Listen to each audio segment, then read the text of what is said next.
Pois é, e esse assunto ganhou uma projeção gigantesca, eu imagino, né? Vou até te perguntar isso logo de cara, a partir do Ozempic, das canetas emagrecedoras ou inibidores de GLP-1 e tal, do Mounjaro agora também, que ganhou uma projeção gigantesca.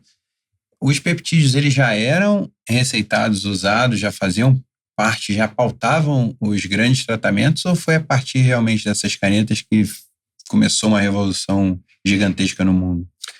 Depois das canetas que a gente conseguiu ter um avanço muito significativo, né? Porque se a gente for falar dos peptídeos regenerativos, vamos só ir um pouquinho mais para trás. Se a gente for lá no início do conceito do que é peptídeo, né?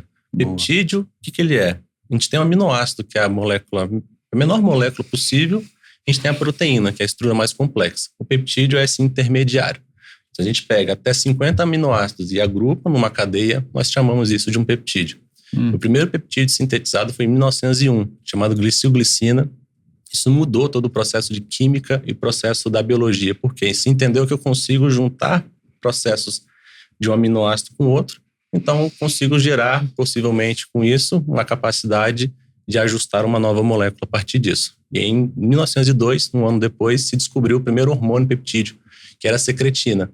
A secretina é aquele hormônio que a gente libera o pâncreas libera, que faz a liberação do bicarbonato para fazer aquele bolo ácido do estômago ficar básico no intestino.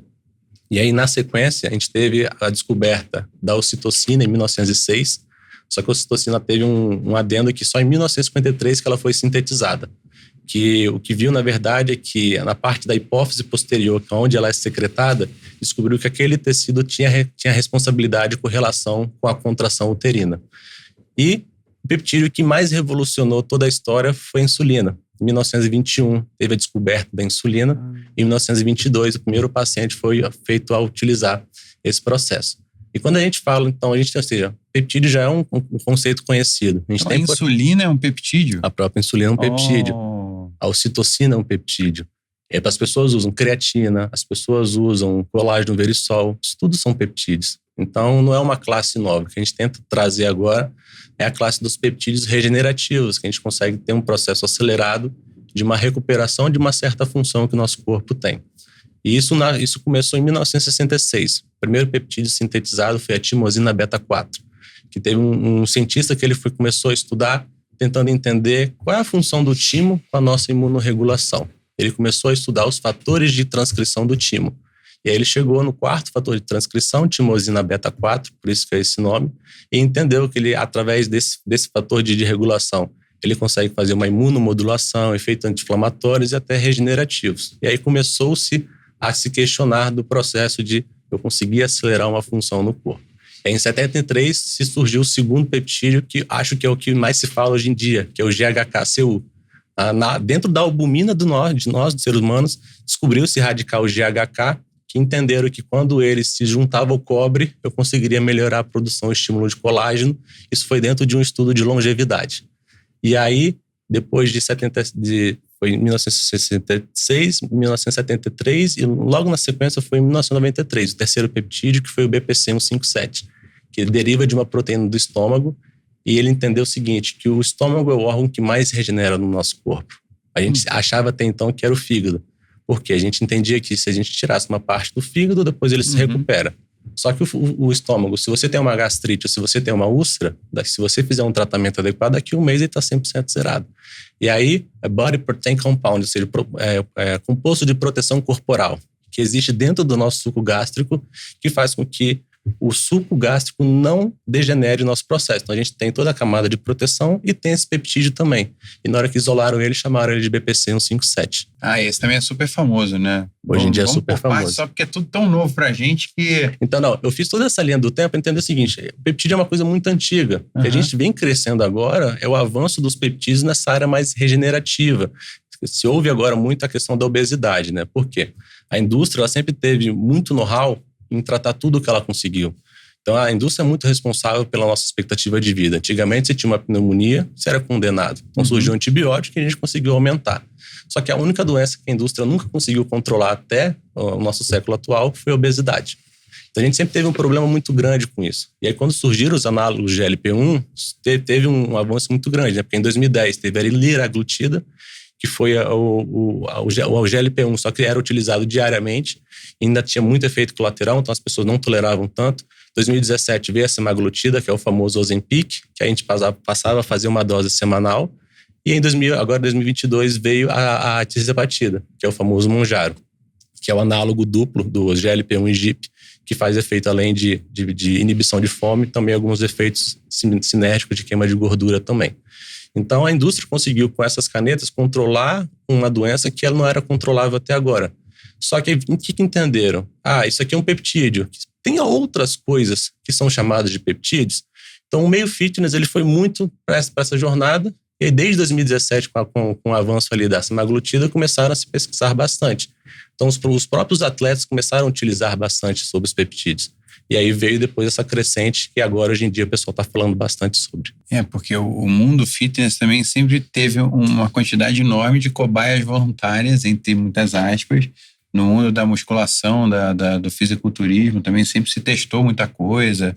Nos esportes de alta performance também sempre se testa muita coisa, porque o cara ganhar 1/10 muda totalmente a vida dele, o cara monta uma equipe inteira. O mundo do esporte da alta performance também já está se aventurando nessas novas possibilidades? O mundo de alta performance ele se aventura desde o século passado, tanto que os russos foram grandes detentores dessas tecnologias, utilizaram-se durante muito tempo e não foram pegos no doping.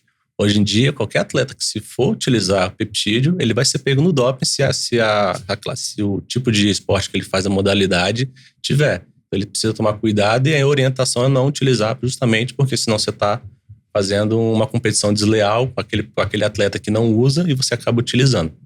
Só que a parte da utilização, ela acaba sendo muito mais para um processo mais de saúde ou de performance e de emagrecimento. Porque se a gente for focar no atleta, a gente acaba entrando num processo um pouco mais cinzento e nebuloso. Porque também tem muito atleta que usa coisas para disfarçar que usou, né? Aquela polêmica toda eu acompanho muito o UFC, aí tem a usada, que vai atrás, aí de vez em quando pega algum atleta é pego nos exames, aí esse é um assunto também que tem muitos treinadores que falam também, tem 2 tipos de atleta, o que usa e o que foi descoberto e o que não foi descoberto, todo mundo usa, né? Isso é um tema polêmico, mas a maior parte dos atletas usam. Eu sei que eu tenho alguns atletas que eu acompanho, meus atletas eles não usam porque eu falo com eles que dá pra gente tentar, do meio correto, tentar acelerar a recuperação. Uma parte, a gente cuida da parte metabólica, ele precisa me ajudar com a parte comportamental. Só que eles ficam sendo seduzidos. Eu tenho alguns atletas do UFC que falam, eu queria utilizar um peptídeo. Eu falei, mas você vai utilizar, se você cair no doping, acabou a sua carreira. Você precisa tentar entender o custo-benefício de cada coisa. Porque hoje em dia existe um avanço muito grande na tecnologia de a gente conseguir entender o que a pessoa utilizou. Porque eu não pego só o que utilizou, eu pego vários metabólicos que eu consigo, às vezes, pegar semanas, meses, alguns até anos depois. Então, esse avanço tecnológico tem crescido bastante. E a questão que fica no ar é, se isso está disponível hoje para a gente, o que será que já não tem disponível que não está sendo pego, entendeu? É isso que às vezes a gente fica com a pulga atrás da orelha com certos atletas, principalmente da elite russa, que a gente sabe que tudo nessa parte de peptídeo acaba surgindo e ficando durante um tempo mais restrito lá. Se o peptídeo existe há tanto tempo, como você falou que a insulina é um peptídeo, né? Por que só agora ele ficou famoso? Essa é uma boa pergunta, porque agora ficou famoso justamente por conta do meio fitness. Porque por conta dos análogos do GLP-1, né, a Ozempic, o Mounjaro, e agora, né, a retatrutida, que está ganhando um pouco mais de notoriedade agora. Ainda, né? Vai chegar ainda, que está passando pelos processos de teste. O meio fitness começou a ser olhado com muito mais desejo.